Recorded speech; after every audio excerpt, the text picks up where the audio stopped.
Alors bonjour, je suis Philippe Pujol et je suis Marseillais. En fait, moi je suis un Marseillais, comme beaucoup d'autres, c'est-à-dire avec plusieurs identités. Et donc j'ai grandi dans un quartier populaire de Marseille qui s'appelle Saint-Mauron. Et donc j'étais classe moyenne basse de Saint-Mauron. Donc j'ai connu le Marseille qui était un Marseille qui n'était pas du tout un Marseille communautaire, loin de là, qui était un Marseille d'une mixité sociale, pas d'une mixité ethnique. Et on vivait ensemble sur fond de culture populaire qu'on qualifierait aujourd'hui de communiste, mais en fait qui était au-delà de ça, c'est-à-dire j'ai grandi avec ce qui a donné IAM par la suite, c'est-à-dire avec des repères qui sont plutôt des repères américains. C'était plus Spike Lee, c'était plus le rap de l'époque, c'était même le rock. Moi je suis très rock et assez peu finalement des repères qui sont franco-français. Il n'y avait pas du tout ça. On était une ville, je trouve que Marseille est une ville très américaine et on était déjà dans quelque chose de très américain. Et moi après, de là, j'ai eu la chance de pouvoir faire des études, j'étais un bon étudiant parce que quand on est feignant, on est stratégique et j'étais feignant à ce moment-là, donc j'avais toujours une stratégie pour avoir mes examens, donc je travaillais ce qu'il fallait, j'avais tout ce qu'il fallait. Ça m'a permis d'aller assez loin dans les études et puis après, je ne vais pas tout vous raconter, mais il y a eu plusieurs mouvements qui fait que je me suis retrouvé journaliste sans le vouloir. Et de là, après, journaliste, je racontais tout ce que j'avais fait avant. J'avais été agent de sécurité pendant 5 ans au Dôme et ailleurs. Et donc j'ai rencontré tout ce qu'il y a de monde musical et du show business entre 1995 et 2000 qui passaient dans le sud de la France. Et en même temps, je côtoyais des gens qui étaient des petits voyous aussi, parce que dans la sécurité, il n'y a pas que des tendres. Ce qui fait que ça ne me servait à rien en apparence. Est-ce que j'ai un combat à mener? Je ne sais pas. Je sais que donc, je suis corse du côté de ma mère, marseillais du côté de mon père. Et j'ai fortement ce caractère corse qui est un caractère qui s'intéresse aux politiques dans le sens noble de la politique. C'est-à-dire le Corse, les Corses sont des animaux politiques. C'est pour ça qu'on a toujours eu des Corses en politique.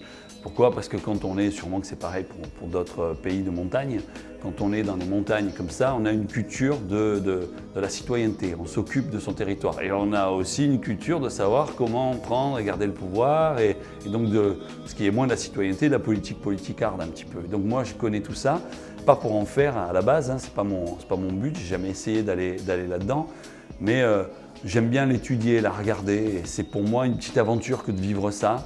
Et au début, quand je travaille sur les quartiers populaires, à la fois je trouve injuste la vision qu'on a des quartiers nord, hein, des quartiers populaires, et à la fois ça m'amuse beaucoup d'y aller et de vivre ma petite aventure.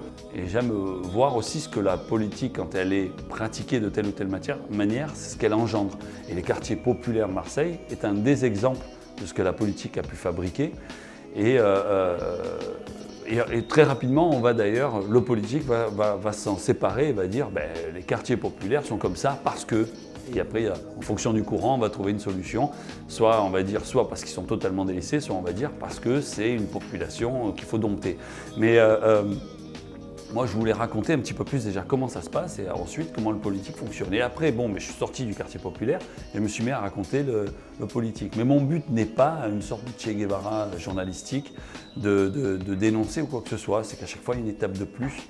Et je pense vraiment, ça, c'est mon côté corse, c'est mon côté impliqué dans la société dans laquelle je vis.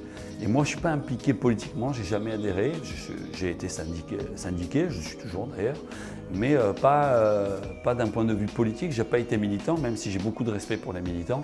Et moi, pour moi, mon rôle, c'est d'être un observateur. J'ai toujours été plus ou moins solitaire quand même, travailler seul, pas tout le temps seul. Ça me fait du bien de travailler avec d'autres, mais j'ai ce côté solitaire et puis j'ai ce grand besoin d'indépendance et de liberté.